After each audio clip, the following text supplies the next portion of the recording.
Hello guys, what's up? Welcome back to my channel. In this video, we're going to explore the key ideas, powerful lessons, and most valuable insight from the Charisma Myth by Olivia Fox Cabane. So sit back, relax, and let's get started. So picture this. It is a really just a sweltering summer day in New York City. Oh, the kind of heat that just radiates off the concrete, right? Exactly. And the year is 1955. Grand Central Terminal is, it's operating at absolute peak capacity. Just a chaotic blur of commuters and luggage. Right. Luggage porters, screeching trains, the whole thing. Yeah. And standing right in the middle of this packed, just claustrophobic subway platform is the most famous, instantly recognizable woman on the face of the planet. Marilyn Monroe. Marilyn Monroe. She's waiting for the train, and she's alongside a magazine editor and a photographer. Okay. And the really remarkable part here is that not a single person in this bustling crowd is looking at her. Wait, nobody at all? Nobody. I mean, no one is asking for an autograph. No one is even doing a double take. That's wild. It is. The photographer is just standing there, literally documenting this incredibly famous woman being completely, utterly ignored by the world. Because she orchestrated this, right? Like this little experiment to prove a point to that editor? Exactly. She wanted to demonstrate that she could just, decide to be her given name, plain Norma Jean Baker, and just completely vanish into a crowd. She essentially disabled her own magnetism. She suppressed all those nonverbal cues that the public associated with her movie star persona. Right. Which proves that the aura wasn't just this involuntary permanent state of being. Yeah, she rides the train, sits quietly in the corner, and just remains a ghost. But the experiment doesn't end there. They eventually resurface from that subterranean heat onto the bright, busy sidewalks of Manhattan. And this is the crazy part. Yeah. She turns to the photographer, gives this knowing little smile, and teasingly asks, "Do you want to see her?" Oh, wow. So she doesn't change her clothes or anything? No. She doesn't put on sunglasses or bright red lipstick or anything like that. She simply fluffs her hair, shifts her posture, and completely alters her internal mental state. She decides, just in that fraction of a second, to turn into Marilyn. Yes. And the accounts of this moment are just staggering. They say time seemed to stop. A wave of kinetic energy literally rippled out from her. I mean, people walking past suddenly froze, right? They froze, blinked in sheer amazement, and realized who was standing right in front of them. Within seconds, this massive, frenzied mob engulfed her. The photographer actually had to physically pull her through the crowd to help her escape, I think. He did. And that narrative, it completely shatters the mythological framework we usually build around personal magnetism. It really does. Because we treat charisma as this, divine gift, like a superpower bestowed upon a lucky few at birth. Right. You walk into a room, someone is effortlessly captivating an audience, and the default assumption is simply, well, they were just born with it. Which is an incredibly comforting excuse on it. Oh, absolutely. If charisma is innate, we are totally absolved from the hard work of having to learn it ourselves. But that Marilyn Monroe subway experiment provides historical evidence that charisma is a switch. It is a highly specific, conscious state that you can activate and deactivate. Which brings us to the core mission of today's deep dive. We are looking at an incredible stack of research today. Primarily the frameworks established in the charisma myth, right? Yes, supported by neurobiological studies from the MIT Media Lab, Wharton, and Harvard. And our goal for you, the listener, is to permanently dismantle the idea that charisma is magic. Because the behavioral science makes it abundantly clear that personal magnetism is simply an applied science. Right, it's a set of specific, learnable, nonverbal behaviors. And anyone, regardless of your baseline personality or your physical attractiveness or, your level of introversion, can completely master it. And the stakes here for you are enormous. When you dive into this psychological research, you realize that mastering these specific behavioral cues dictates the trajectory of your entire professional and personal life. Whether you are preparing for a career-defining board presentation or navigating a tense salary negotiation. Or even simply attempting to build a network from scratch. The tools we are going to explore today govern exactly how the human brain evaluates trust, competence, and leadership. We are going to give you the exact physiological and psychological toolkit to project authentic magnetism. But to understand the mechanics of that toolkit, we need to travel back in time again. Not to 1955, though. Right. We are going back to 1886. I want to look at a political case study that perfectly illustrates the raw power of these behaviors. The UK election, right? Yes. The United Kingdom is holding an election for Prime Minister, You have William Gladstone up against Benjamin Disraeli. And because this is the height of the Victorian era, the winner essentially controls the British Empire. Which encompasses a massive portion of the globe at that time.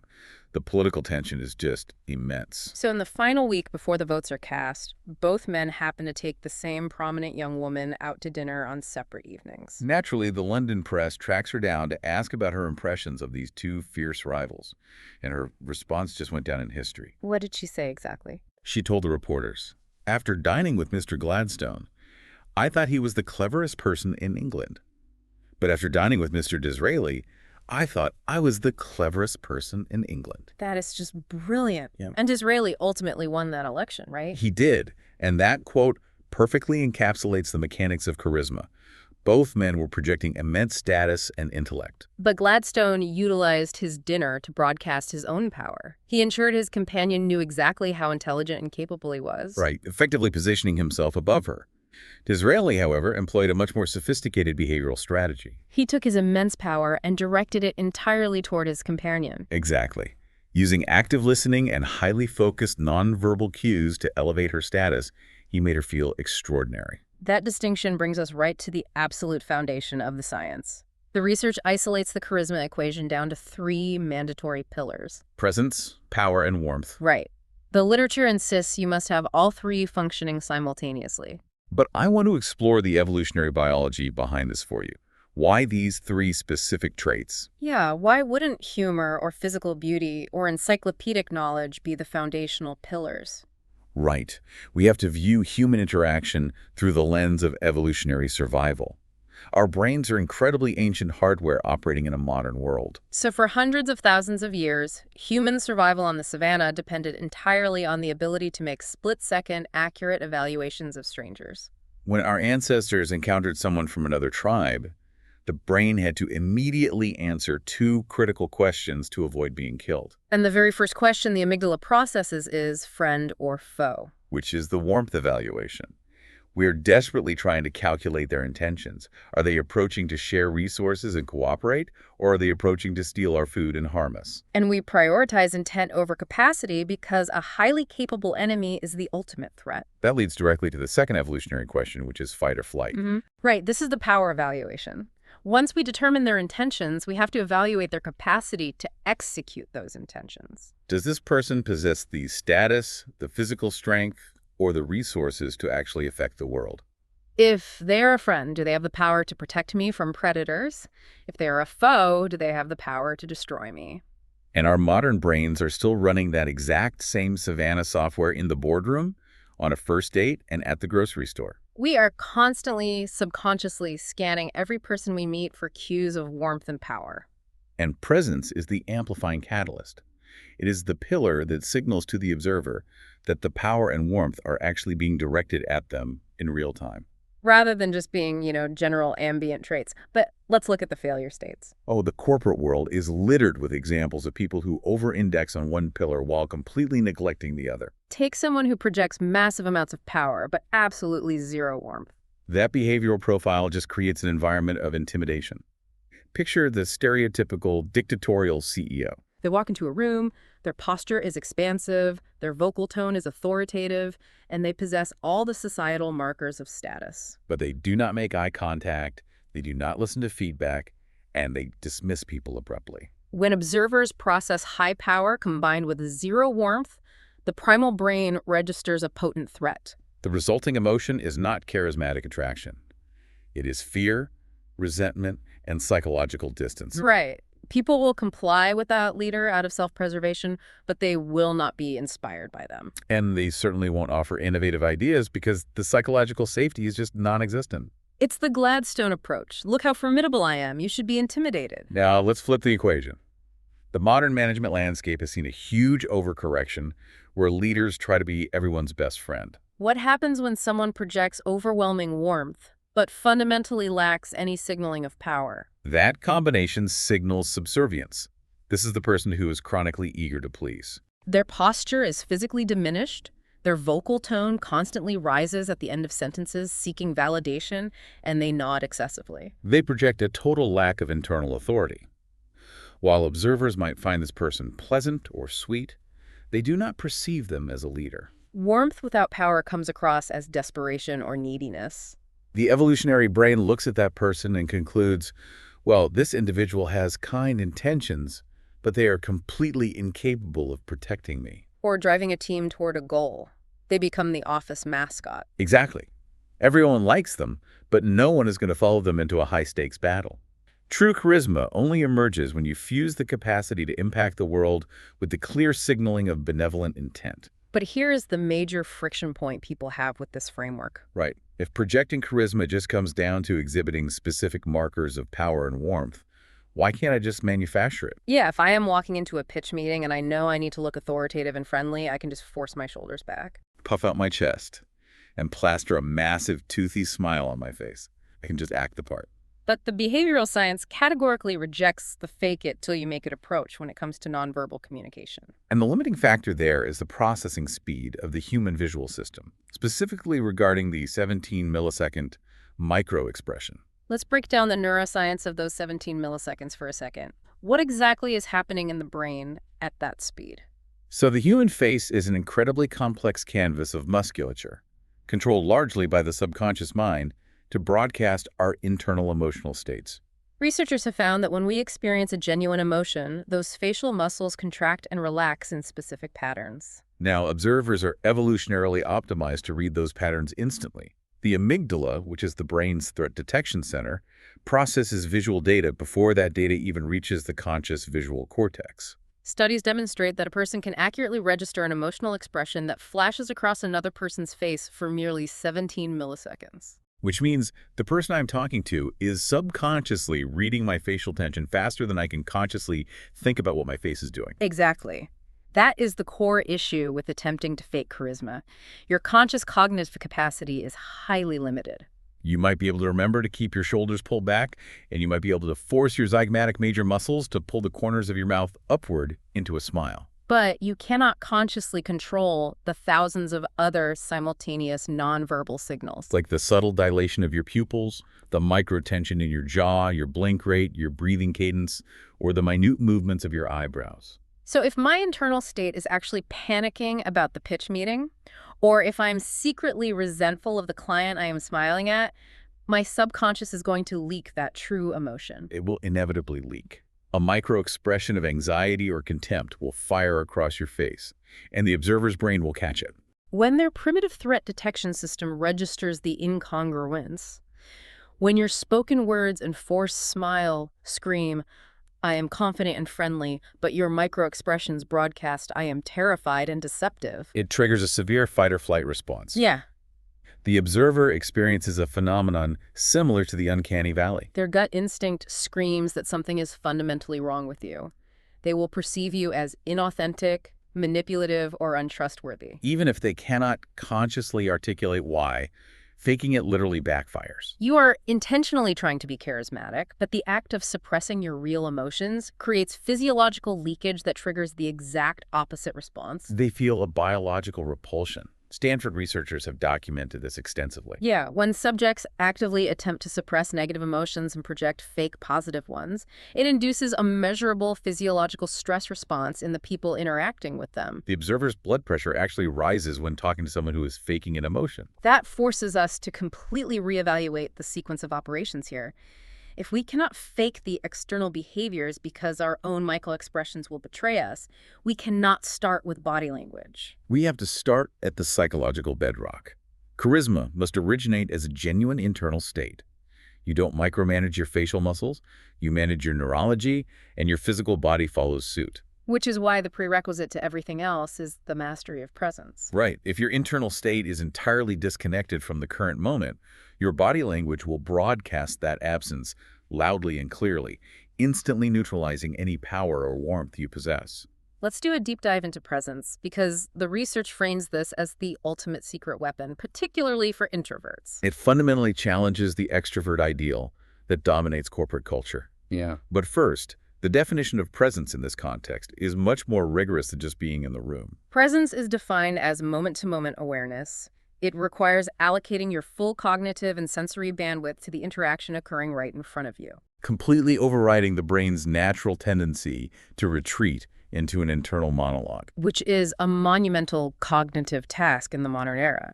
We exist in a perpetual state of what technologists call continuous partial attention. We are biologically wired to constantly scan for new information. You see this constantly in meetings. Oh, yeah. Someone is nodding at you while simultaneously glancing at a Slack notification, running through their grocery list, and pre-formulating the counter-argument they want to make the second you stop talking. To quantify just how pervasive this absence is, we have to look at the massive experience sampling study conducted by Harvard psychologist Daniel Gilbert. They tracked thousands of individuals using smartphone prompts at random intervals throughout the day, asking them what they were doing and what they were thinking about. And the data revealed that the average human being spends nearly 50% of their waking hours mind-wandering. Half of our conscious existence is spent detached from our immediate physical reality. That is just, it's staggering. And the devastating part for charisma is that the person across from you feels that 50% absence instantly.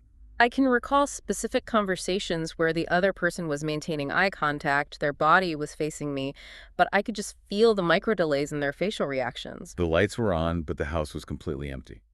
It is a profoundly invalidating experience. When someone realizes you are not present, they feel dismissed. You lose all magnetism. But this dynamic is exactly why introverts have such a distinct advantage when building charisma. Right. Society perpetuates this exhausting myth that to be magnetic, you must be the loudest voice in the room, constantly working the crowd, telling the most boisterous stories. And operating as a high-energy extrovert. But that is merely one specific flavor of charisma, and it is entirely unnecessary for profound influence. Let's analyze Elon Musk through this lens. By his own frequent admission, he is an extreme introvert. He does not naturally derive energy from large social gatherings. In his early open-plan offices, he literally built physical barricades of computer monitors around his desk to shield himself from ambient social interaction. Yet individuals who interact with him one-on-one describe a phenomenon known as focus charisma. When Musk decides to engage with you, he steps out from behind the monitors and allocates 100% of his formidable cognitive processing power to you. He is not looking over your shoulder to see who else is in the room. He is not checking his phone. The intensity of that undivided presence makes the recipient feel like they are the only entity existing in the universe at that moment. We see a similar, though evolved, trajectory with Steve Jobs. If you analyze archival footage of Jobs in the late 1970s and early 1980s, you see a bashful, highly awkward, brilliant nerd. He struggles with media interactions. But he meticulously studied and refined his internal states and external behaviors until he engineered what we now recognize as his polished, visionary charisma. And introverts excel at this because their social energy is finite. They don't want to expend it managing 50 superficial connections at a networking event. They naturally prefer to channel all their bandwidth into a single, deep, intense connection. And because genuine, undivided presence is so incredibly rare in our culture of continuous partial attention, when an introvert bestows that 100% focus on someone, it generates an absolute wow effect. It is a massive spike of concentrated warmth and power. The theory is beautiful, but the execution is where everyone fails. Because telling my brain just be present is about as biologically effective as telling my body just stop being hungry. The prefrontal cortex gets fatigued, the default mode network kicks in, and the mind wanders. How do we violently snap the brain back into the present moment when it starts drifting toward an impending deadline? The behavioral literature provides physiological overrides for you. These are highly actionable physical techniques designed to short-circuit the wandering mind. Crucially, they are entirely invisible to the person you are interacting with. You can execute them mid-sentence. Let's walk through the exact mechanics of these overrides. The first technique utilizes the somatosensory cortex. It sounds absurdly simple, but its neurobiological impact is immediate. Focus intensely on the physical sensations in your toes. Focusing on my toes in the middle of a high-stakes conversation. Precisely. As you are listening to someone, actively shift your conscious attention all the way down your body to your feet. Analyze the tactile feedback. Are your toes warm or cold? Hmm? Can you feel the texture of your socks? Are they pressed against the leather of your shoes? I am doing it right now, actually. It forces a complete mental reset. The mechanism driving that reset is cognitive bandwidth limitation. Your brain simply cannot obsessively loop catastrophic thoughts about an impending email while simultaneously processing novel, granular physical data from the furthest extremities of your body. It acts as a grounding wire. It forces your consciousness back into your physical physiology, which inherently anchors you in the present physical room. That is a brilliant biohack. It sweeps the neural attention downward. What is the second method? The second method targets the autonomic nervous system. Treat your breath as if it were a highly respected guest that demands your complete focus. Don't engage in deep, obvious breathing that makes you look like you're meditating in a boardroom. Simply direct your focus to the exact sensation of the air entering your nostrils. Notice the minute temperature delta between the cool air you inhale and the warm air you exhale. Sustaining focus on just one single respiratory cycle is enough to snap the mind back from the future or the past. And the third technique for presence. It involves altering your auditory processing, scan the room for ambient sounds, operating like a raw satellite dish. The goal is to hear the sounds without allowing your prefrontal cortex to label or judge them. Don't think that is the annoying hum of the HVAC system or that is a loud truck on the street. Just allow the raw acoustic data to hit your eardrums. By removing the labeling function, you stop the internal monologue from generating a narrative about the sounds. You just exist in the sensory reality. I conceptualize presence like a powerful theatrical spotlight. When you are engaged in a charismatic interaction, you are shining that brilliant spotlight entirely on the other person. They feel illuminated. But if your mind starts wandering to your grocery list, the wiring of the spotlight becomes faulty. The bulb flickers. The beam shifts away. The person standing in front of you instantly feels the chill of the darkness. Utilizing these physical grounding techniques, analyzing your toes, tracking your breath, is the equivalent of walking over to the circuit breaker and stabilizing the electrical current. It ensures the spotlight remains steady and bright. That analogy perfectly captures the recipient's experience. A steady spotlight is the ultimate charismatic gift. But we have to address the major roadblock. It is relatively easy to focus on your toes when you are calm. But what happens when you are engulfed in acute discomfort? How do you maintain an unflinching spotlight when your internal environment is actively hostile, flooded with anxiety, imposter syndrome, or physical pain? Managing internal states is the crucible of charisma. Let's dissect the threat of discomfort, because it is the primary destroyer of the charismatic state. The research highlights a fascinating case study regarding physical discomfort. It involves a massive financial negotiation. We have a junior executive named Tom trying to finalize a $4 million deal with an intimidating CEO named Paul. They are seated on the outdoor terrace of an upscale Manhattan restaurant. It is a blisteringly hot, bright summer afternoon. And Tom, wanting to project absolute corporate power, has chosen to wear his most expensive, heaviest black wool suit. A catastrophic wardrobe calculation for a summer terrace, so Tom is rapidly overheating. He is sweating, his collar's chafing his neck, and the harsh sun is glaring directly into his eyes. Because he is enduring significant physical pain, his facial muscles react involuntarily. His jaw tightens. He squints aggressively. His lips thin out. From a neurobiological standpoint, Tom's face is broadcasting severe distress and defensive posturing. Now we have to look at how Paul, the CEO sitting across the table, processes those visual cues. Paul sees the narrowed eyes and the rigid jawline while they are discussing the financial contingencies of the deal. Paul's gut reaction is immediate suspicion. He thinks Tom is reacting negatively to my terms. Tom is hiding a flaw in the contract. Tom is aggressively defensive about this deal. Paul attributes Tom's physical discomfort entirely to the business negotiation. This illustrates a deeply ingrained cognitive bias known as the fundamental attribution error, combined with human egocentrism. As a species, we naturally assume that the nonverbal signals emitted by others are a direct reaction to us. We're incredibly self-centered creatures. If I am talking to a colleague and they suddenly wince because their back spasms, my immediate internal thought isn't, oh, they must have pulled a muscle. My immediate thought is, what did I just say to offend them? Precisely. The observer will almost always personalize your negative microexpressions. Hunger, fatigue, a tight pair of shoes, or an itchy collar will inevitably manifest on your face. And your audience will subconsciously log those expressions as a lack of warmth and irritation with them or a signal of deception. The immediate tactical lesson is extreme physical preventative maintenance. Charismatic individuals meticulously control their physical environment.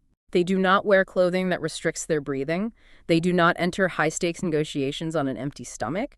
And if discomfort is unavoidable, they vocally neutralize it. They verbalize the physical issue to prevent the misattribution. Like, Paul, I apologize for squinting. The glare from the sun is incredibly harsh right now.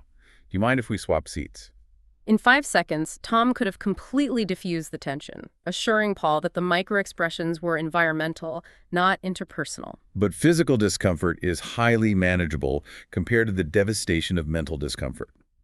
The true silent killer of corporate charisma is anxiety, specifically the phenomenon of imposter syndrome. Imposter syndrome is that toxic internal narrative whispering that you are a complete fraud. That your successes are merely luck, and that at any moment the authorities are going to walk into your office, expose your incompetence, and strip you of your achievements. It disproportionately afflicts the most capable individuals. The literature provides a stunning data point from Stanford Graduate School of Business. Every year, the incoming class, a group of individuals who are statistically some of the most rigorously vetted, highly accomplished professionals on the planet, are asked a simple question during orientation. How many of you privately feel that you are the one mistake the admissions committee made? These are future Fortune 500 CEOs and elite founders. And what is the response rate? 2/3 of the auditorium immediately raised their hands. Over 60% of Stanford business students believe they are fraudulent accidents.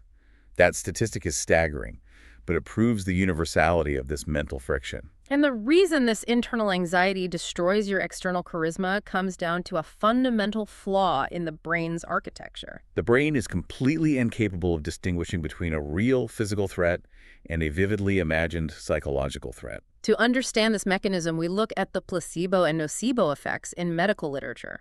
A placebo is a pharmacologically inert substance, like a sugar pill, that produces genuine physiological healing, simply because the patient's brain believes it's receiving a powerful intervention. The brain commands the body to reduce inflammation based on a belief.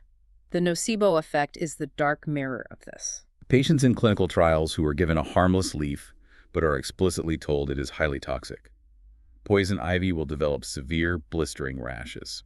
The brain literally creates the physical symptoms of an allergic reaction out of thin air based entirely on a false narrative. Apply that mechanism to the boardroom. You are sitting in a perfectly safe, climate-controlled office preparing to deliver a presentation. There is no physical danger. But your internal monologue is running catastrophic simulations. I am going to stutter. The board is going to laugh at me. I am going to lose my job. My career is over. Your brain processes those vividly imagined psychological threats exactly as if a biological predator were charging at you on the savannah. The amygdala hijack begins. The HPA axis, the hypothalamic pituitary adrenal axis, activates, dumping immense amounts of adrenaline and cortisol directly into your bloodstream. Your heart rate accelerates to pump blood to your limbs for physical combat. And this is where the cognitive devastation occurs. To optimize the body for physical survival, the brain ruthlessly shuts down metabolic processes it deems non-essential for an immediate physical fight. One of the primary systems it impairs is the prefrontal cortex, the exact region responsible for higher-order analytic thinking, creative problem-solving, emotional regulation, and articulate speech. So succumbing to anxiety actually degrades your cognitive processing power in real time. It literally makes you less intelligent in the exact moment you need your intellect the most. Your peripheral vision narrows, your vocal cords constrict, your posture collapses defensively, and your charismatic presence completely evaporates. Therefore, the most vital tools in the Charisma Toolkit are the psychological frameworks used to rapidly arrest that anxiety loop, regulate the HPA axis, and restore executive function. The research offers several highly specific cognitive interventions. The most powerful one for acute pre-performance anxiety is called the responsibility transfer. Now, I want to push back heavily on this concept, because on the surface, it sounds like an abdication of professional duty. How does this work? It is a targeted visualization exercise designed to alleviate the crushing allostatic load of uncertain outcomes. When you are spiraling over an event where the result is out of your immediate control, waiting for the results of a biopsy, or sitting in the green room before a massive keynote speech, you find a quiet place. Close your eyes and select a benevolent, omnipotent entity. This can be God, the universe, fate, or whatever construct aligns with your personal belief system. You then vividly visualize lifting the massive, suffocating weight of the outcome off your own shoulders and physically placing it onto the shoulders of that entity. You mentally declare, I have done everything in my power to prepare. The final result is no longer my responsibility. It is yours. Okay, here's my resistance to this. In a high-stakes corporate environment, accountability is everything. If I am the CEO, the outcome is absolutely my responsibility. Isn't visualizing that the outcome belongs to the universe just a cowardly cop-out? How does pretending it isn't my problem make me a more magnetic leader. It is crucial to understand that this is not an abdication of literal professional accountability. It is a temporary, tactical, psychological intervention to regulate your neurochemistry. You have already done the work. You have built the presentation. But agonizing over the unpredictable future is currently flooding your system with cortisol and degrading your performance. By utilizing the responsibility transfer, you exploit the placebo effect. When you present your brain with the vivid visual metaphor of relinquishing the burden, your neurological system registers immediate relief before your logical, cognitive disbelief can intervene. It creates a momentary window of psychological safety. Exactly. That fleeting moment of perceived safety is enough to halt the adrenaline cascade. The brain signals the release of oxytocin and serotonin. And those neurotransmitters instantaneously alter your physical posture. The defensive tension in your trapezius muscles releases. Your chest cavity expands, allowing for diaphragmatic breathing. Your facial microexpressions shift from terror to calm presence. You walk onto the stage projecting the physical markers of absolute confidence. The outcome of the speech remains uncertain, but you are no longer broadcasting toxic, contagious anxiety about it. You are hacking the placebo effect to restore your physiological baseline. That makes sense. But what about chronic internal negativity? What if the discomfort isn't a future event, but a relentless barrage of self-critical thoughts like, I am inadequate. I sounded like an idiot in that meeting. Everyone here is smarter than me. For intrusive negative thought patterns, we employ a cognitive behavioral therapy technique called cognitive diffusion, or destigmatizing negativity. The central metaphor provided by cognitive scientists is to treat negative thoughts precisely like graffiti on a wall. Explain the mechanics of the graffiti metaphor. Imagine you are walking down a city street and you observe a brick wall covered in crude, ugly graffiti. You might register it visually and think, that is an unpleasant piece of vandalism. But you do not internalize it. You do not stop and conclude, because I am looking at ugly graffiti, I must be a fundamentally ugly, flawed human being. You recognize the paint as external, objective, and entirely disconnected from your core identity. It's just aesthetic noise in the environment. We must apply that exact same detachment to our own internal neurology. When a highly self-critical thought arises, you must train yourself to recognize it simply as a random electrical impulse firing across a neural pathway. It is a biological byproduct of an anxious brain.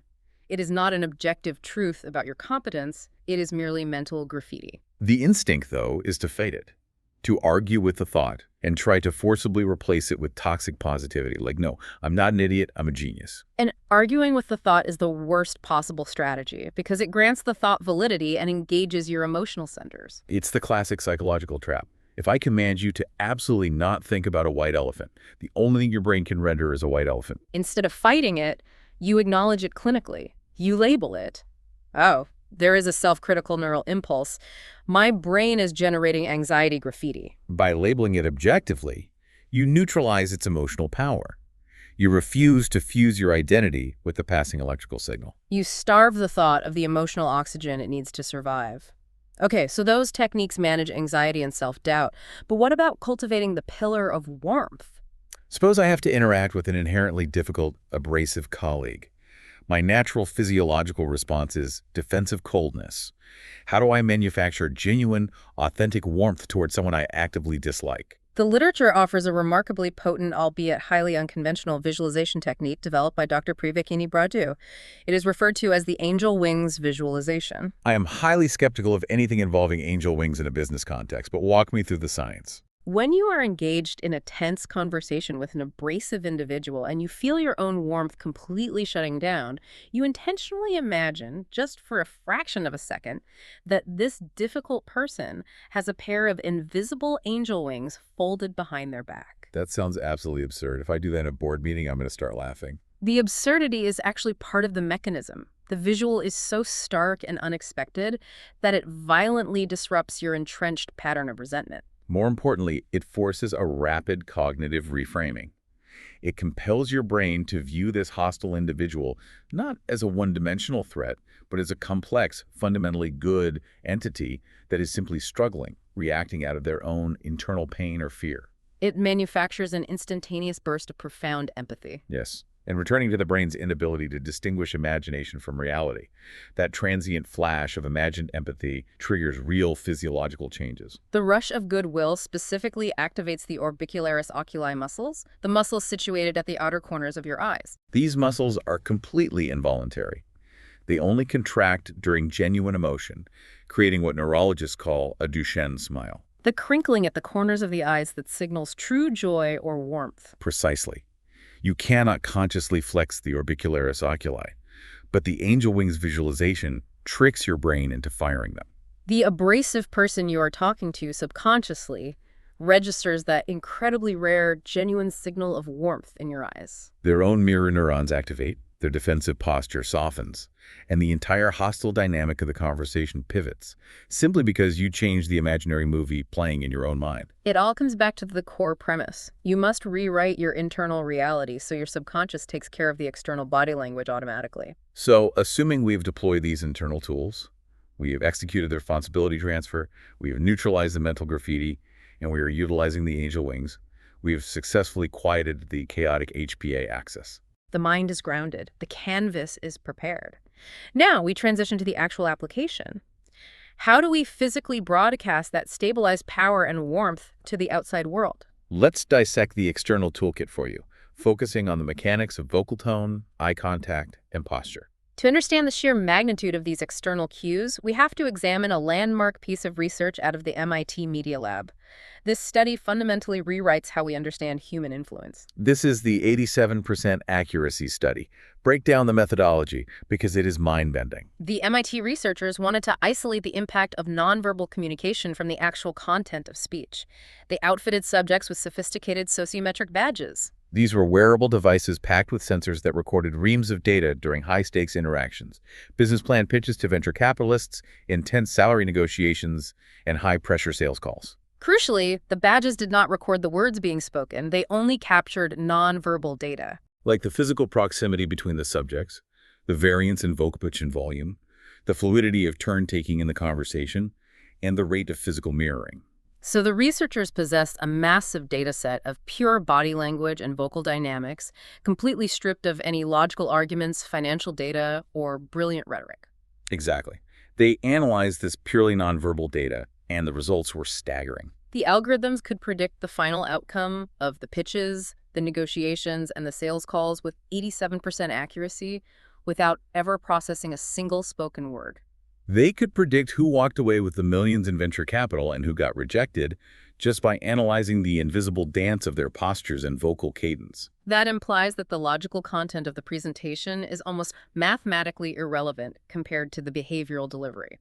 It implies that in the hierarchy of human processing, biological signaling utterly dominates logical argument.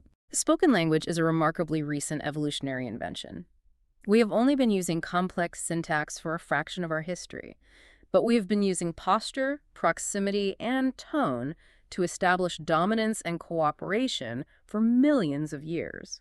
When a venture capitalist is listening to a pitch, their prefrontal cortex is analyzing the financial projections, but their ancient limbic system is analyzing the founder's vocal variance and respiratory rate to determine if the founder actually believes their own projections. If the two channels conflict, the human brain will default to trusting the primitive nonverbal signals every single time. I conceptualize nonverbal communication as the musical score of a cinematic film. You can film a scene where two brilliant actors are reciting the most poetic, romantic dialogue ever written.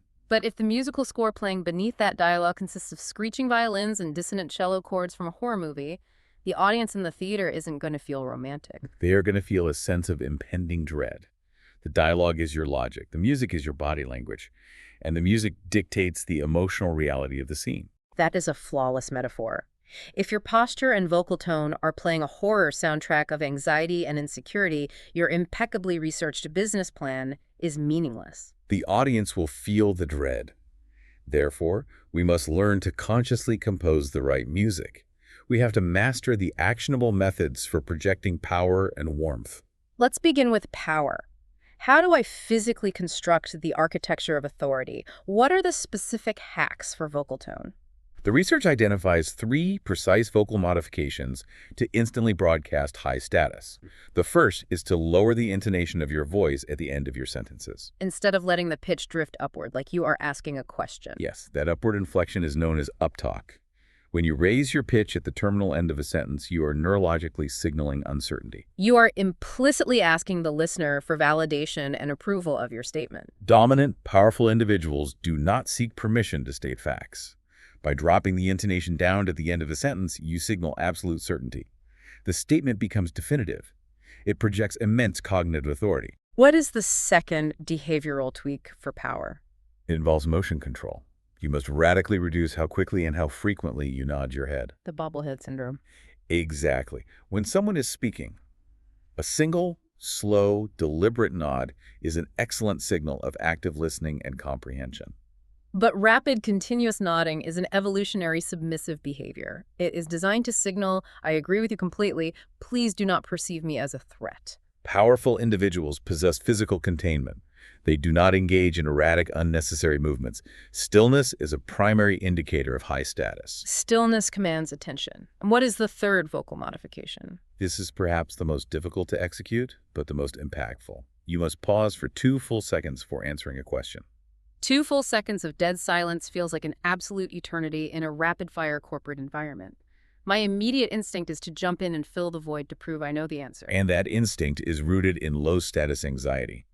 Rushing to fill the silence signals that you are desperate to maintain the interaction and that you fear losing the floor. By enforcing a deliberate 2-second pause, you project immense inhibitory control. You signal that you are entirely comfortable in the silence, that you are deeply thoughtful, and most importantly, that you dictate the temporal pacing of the interaction, not the other person. It forces the room to wait for your intellect. Lower intonation, physical containment of the nod, and the 2-second authoritative pause. That covers the acoustic signaling of power. Now let's address the physical architecture. How do I configure my body? The literature relies on a concept called the big gorilla technique, which is rooted in the neurobiology of proprioception and physical space. Break down the science of the big gorilla. Across virtually all primate species, including humans, claiming physical territory is the ultimate expression of dominance. A silverback gorilla does not hunch its shoulders and fold its limbs inward. It expands. When you need to rapidly infuse your nervous system with power, you must physically take up space. Stand with a wider base. When sitting at a conference table, do not keep your elbows pinned to your ribs. Drape your arm over the empty chair next to you. Spread your documents out. It's not just a visual signal to the room, though, right? It's a biological feedback loop to your own brain. That is the critical mechanism. Expanding your posture stretches the muscle spindles in your chest and back. This proprioceptive feedback travels up the spinal cord to the brain, signaling that you are in a secure, dominant position. This physical expansion triggers a cascade of neurochemical changes, mildly increasing testosterone, the dominance hormone, while suppressing cortisol, the stress hormone. You literally manufacture chemical confidence by altering your geometry. And the breathing mechanics play a role here, too. A vital role. When humans experience anxiety, the respiratory pattern shifts to shallow, rapid breaths originating high in the chest. This starves the prefrontal cortex of optimal oxygen levels and signals panic to the autonomic nervous system. The physical expansion of the big gorilla posture opens the diaphragm, facilitating deep, resonant belly breathing. Diaphragmatic breathing stimulates the vagus nerve, which engages the parasympathetic nervous system, forcibly slowing your heart rate and deepening the acoustic resonance of your vocal cords. Okay, so we have constructed the architecture of immense power. We are taking up space, our voices are deep and slow, and we are perfectly still.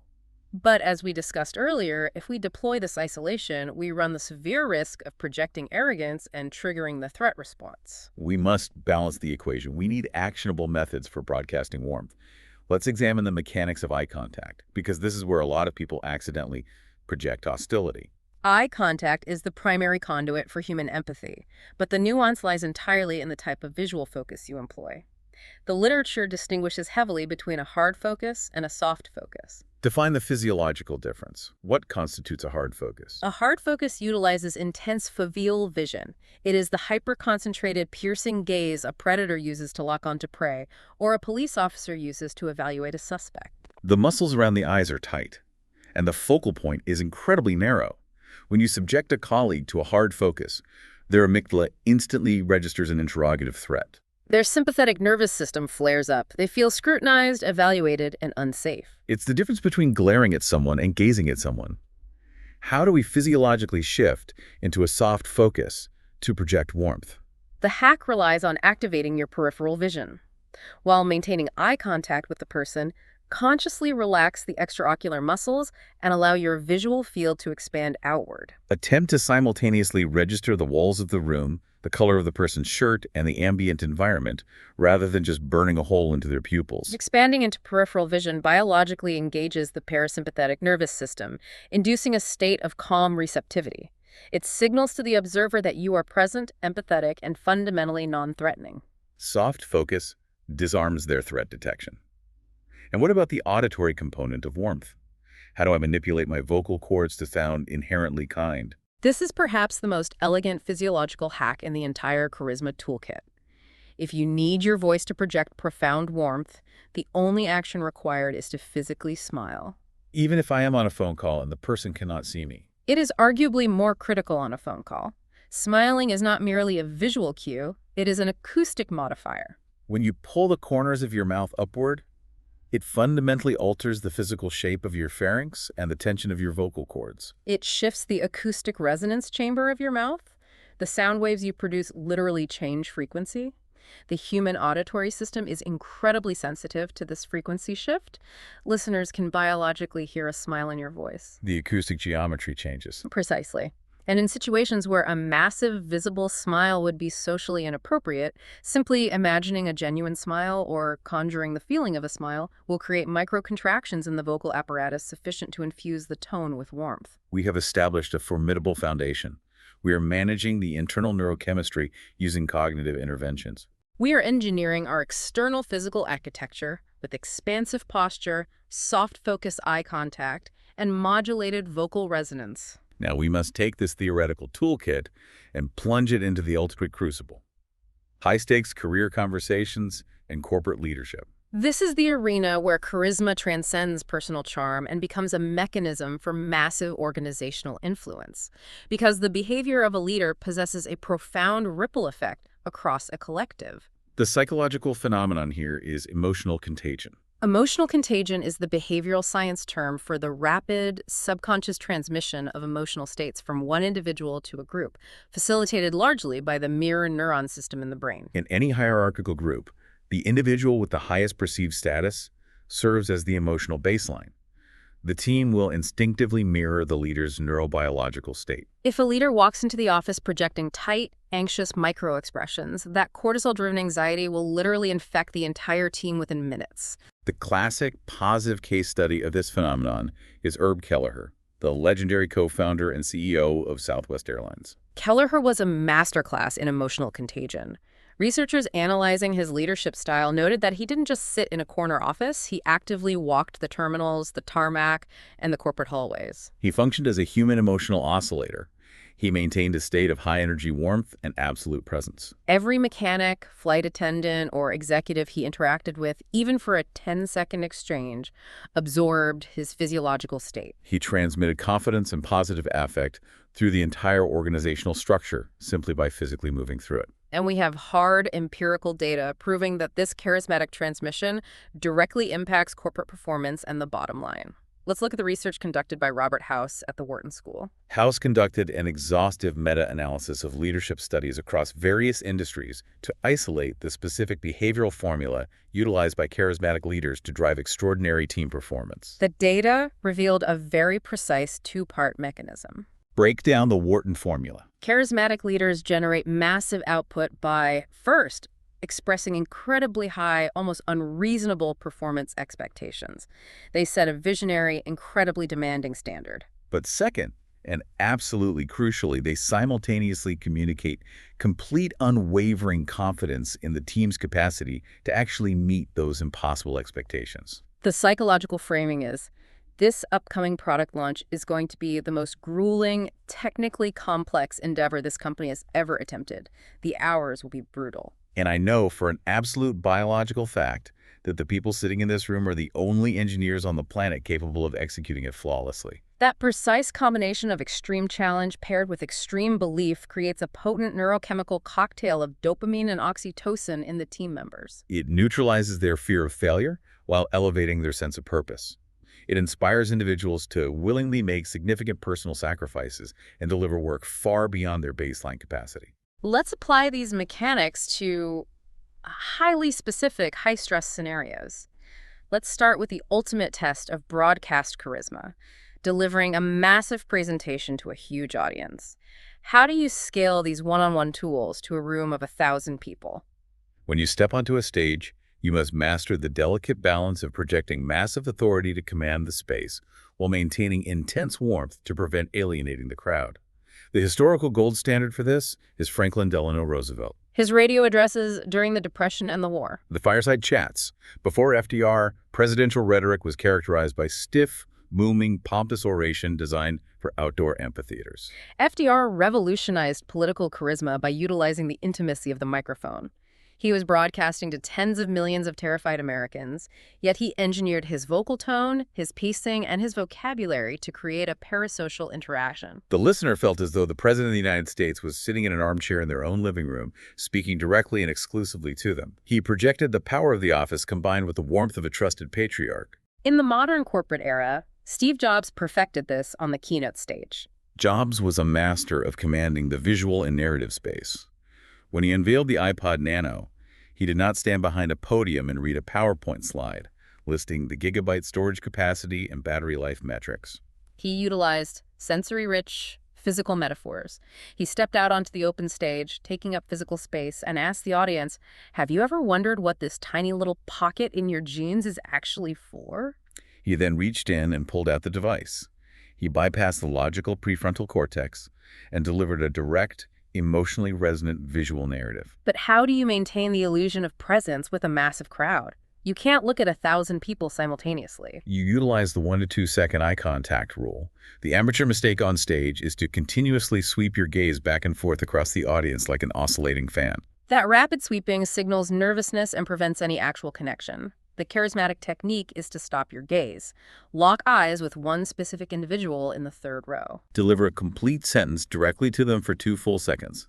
Then, shift your gaze to a different individual in the 10th row and deliver the next sentence to them. By offering undivided presence to individuals scattered throughout the room, the entire audience collectively feels the intensity of your focus. You make a crowd of thousands feel like a series of intimate one-on-one conversations. That handles the presentation stage.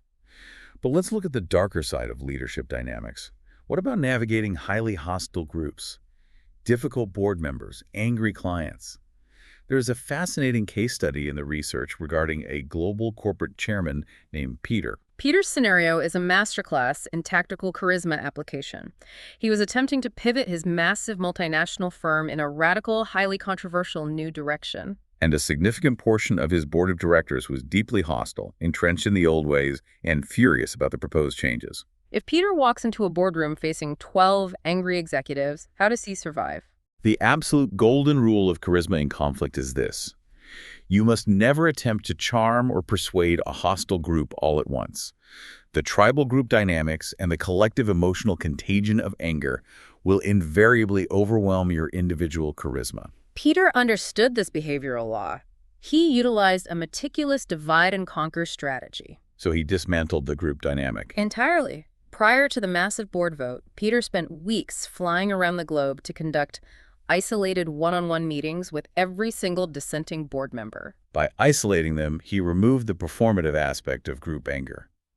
More importantly, because he was one-on-one, he could execute the most advanced technique in the toolkit. Adapting his specific charisma style to match the precise neurostate and grievance of the person sitting across from him. Give me the breakdown of how he tailored his approach. Let's look at the head of the Spanish division. This executive was furious because he felt historically disrespected and marginalized by the previous executive regime. He felt invisible. When Peter met with him, Peter deployed absolute focus charisma. He didn't argue or present data. He simply sat in the big gorilla posture, utilized soft focus eye contact, and listened with 100% undivided presence. By making the executive feel profoundly heard and validated, Peter neutralized the resentment. He used warmth to heal the ego wound. But what about a different executive with a different problem? Exactly. Peter flew to meet the head of the South American operations. That division was bleeding cash, the local economy was in a tailspin, and the executive was terrified about the future. Focus charisma, just listening to him complain, would not have solved the problem. Yeah. It would have made Peter look weak. So Peter pivoted to visionary charisma. He dropped his vocal intonation, utilized hard focus eye contact, and laid out a highly authoritative, rigid, confident path forward. He projected absolute power and certainty to an executive who was drowning in chaos. Peter operated like a behavioral Swiss Army knife. He accurately diagnosed the psychological deficit of each board member, whether they needed validation, direction, empathy, or authority. And he morphed his nonverbal signaling to provide the exact neurochemical remedy they required. He won the board vote unanimously. Which leads to the most difficult interpersonal scenario, delivering devastating news or harsh criticism. How do you fire someone or tell them their project failed while maintaining a charismatic state? The outcome of a critical conversation is largely determined before you ever open your mouth. The key is your internal state preparation. If you walk into a performance review harboring genuine anger, frustration, or contempt for the employee, no amount of forced smiling will save you. Your micro-expressions will leak the contempt, the employee's amygdala will flare, and they will immediately adopt a defensive, hostile posture. As you have to neurochemically cleanse your own resentment before the meeting starts. You must forcibly induce a state of genuine goodwill. This is where you deploy the angel wings visualization in the hallway before opening the door. Or you utilize a mentoring visualization. Imagine a leader you deeply respect is standing in the corner of the room observing how you handle this delicate conversation. This psychological priming softens the tension in your facial muscles and deepens your vocal tone. Crucially, when delivering the criticism, you must surgically separate the behavior from the identity. The financial models in this report were inaccurate and submitted late, rather than "you are careless and lazy." The moment you attack the identity, you trigger the fight-or-flight response, and their capacity to actually hear the criticism vanishes. All right, this brings us to the ultimate practical reality of implementing everything we have discussed. Let's imagine I have the most important career-defining meeting of my life tomorrow morning at 9:00 a.m. I have consumed this deep dive. I understand the pillars.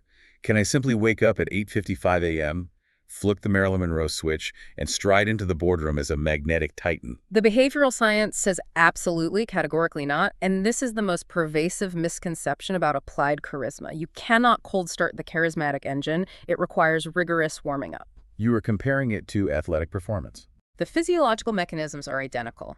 If an Olympic sprinter is competing in the 100-meter dash, they do not remain perfectly motionless on the couch until the starter pistol fires, and then expect their muscles to instantly perform at maximum capacity. They would tear a hamstring. They spend hours warming up, stretching the fascia, elevating their heart rate, dynamically priming the nervous system. The neurobiology of charisma demands the exact same dynamic priming. You cannot transition from a state of groggy apathy to peak visionary charisma in 3 seconds. So how do we design a charisma warm-up routine? How do I prime my neurochemistry for a 9:00 a.m. keynote? You must ruthlessly orchestrate your sensory and cognitive inputs in the hours leading up to the event to build the specific internal state you need to broadcast. If you need to project absolute authority and unshakable confidence at 9:00 a.m., you absolutely do not schedule a phone call with your most abrasive, hypercritical client at 8:00 a.m. You do not open your email inbox and subject your prefrontal cortex to a barrage of stressful, unpredictable problems. You have to build a protective moat around your mental state.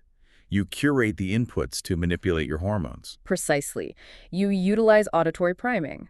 Create a specific musical playlist that reliably triggers the release of dopamine and makes you feel physically powerful during your commute. The research details an executive who engineered a brilliant neuropriming tool called a lovable book. It was a physical journal where she meticulously recorded every profound compliment, piece of praise, or expression of gratitude anyone had ever directed toward her. In the 30 minutes prior to a massive board meeting, she would isolate herself and read the journal. Flooding her brain with empirical evidence of her own competence and value. Yes. That focused reading triggered a massive release of serotonin and oxytocin. It eradicated any lingering imposter syndrome. By the time she opened the boardroom door, her internal state was overflowing with genuine warmth and unshakable self-worth, and her external body language automatically reflected that reality. You must engineer your environment to feed you the precise emotions you intend to weaponize in the room. We have journeyed through an immense expanse of psychological and biological terrain today. We have systematically dismantled the mythology of the magical gift. We truly have. We began by observing Marilyn Monroe completely control the output of her aura, proving that charisma is not an inherent trait, but the active, conscious mastery of presence, power, and warmth. We established that the process begins entirely within the neurochemistry of the mind. By utilizing cognitive interventions, executing the responsibility transfer, neutralizing the graffiti of anxiety, and engaging in deep physiological grounding, you regulate the autonomic nervous system and prevent toxic microexpressions from betraying you. Once the internal chaos is subdued, the magnetism manifests through precise physical architecture, the expansion of the big gorilla posture to manipulate testosterone. The engagement of the parasympathetic nervous system through soft-focused peripheral eye contact, the lowering of terminal vocal intonation, and the utilization of the 2-second pause to project dominant stillness. And ultimately, it culminates in the application of these tools to elevate others. Whether deploying intense focused charisma like Elon Musk or visionary charisma like Steve Jobs, the end goal is utilizing your power to make the people around you feel extraordinary, thereby inspiring unparalleled performance. But before we conclude this deep dive, I want to leave you with a necessary, slightly chilling reality, a provocative paradigm shift to consider. We have spent an hour breaking down the mechanics of influence, but there is a dark side to this architecture. When you truly master these behavioral cues, you are acquiring a profound psychological capability. You are learning to generate what biographers famously referred to as Steve Jobs' reality distortion field. You are gaining the capacity to exert immense, almost gravitational influence over the neurological states of other human beings. It is the ultimate psychological power tool. And like any high-voltage tool, it operates without inherent morality. When you perfectly synthesize logical business arguments with intensely calibrated nonverbal warmth and unshakable physical power, you possess the capacity to bypass the logical defenses of the prefrontal cortex. You can convince intelligent people to believe in your vision, even when the underlying math is entirely flawed. You are directly hacking the primitive evolutionary hardware of their limbic system.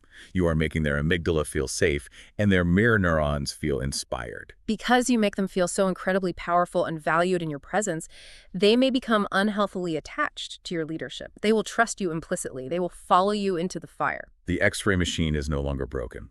The chaotic, muddy waters of human interaction are now entirely transparent to you. You understand exactly which behavior levers to pull to manufacture trust, engineer authority, and command attention. Which leaves us with the ultimate question of application. You now possess the architectural blueprints to completely rewrite how the world perceives and reacts to you. You hold the keys to the engine of human influence. The challenge now is execution. We urge you to take this machinery out of the theoretical realm and test it in reality. Do not wait for a board meeting. Experiment today in a completely low-stakes environment. When you interact with the barista at the coffee shop or the cashier at the grocery store, consciously run the protocol. Anchor your attention in your toes. Drop the intonation of your voice. Engage your peripheral vision to offer a soft, focused gaze and physically smile to alter your acoustic resonance. Watch in real time how dramatically the human being across from you transforms in response to your signals. You have the toolkit. The only question remaining is, what kind of reality are you going to build with it? Use the mechanics wisely. Thank you for joining us on this exploration. We will see you in the next deep dive.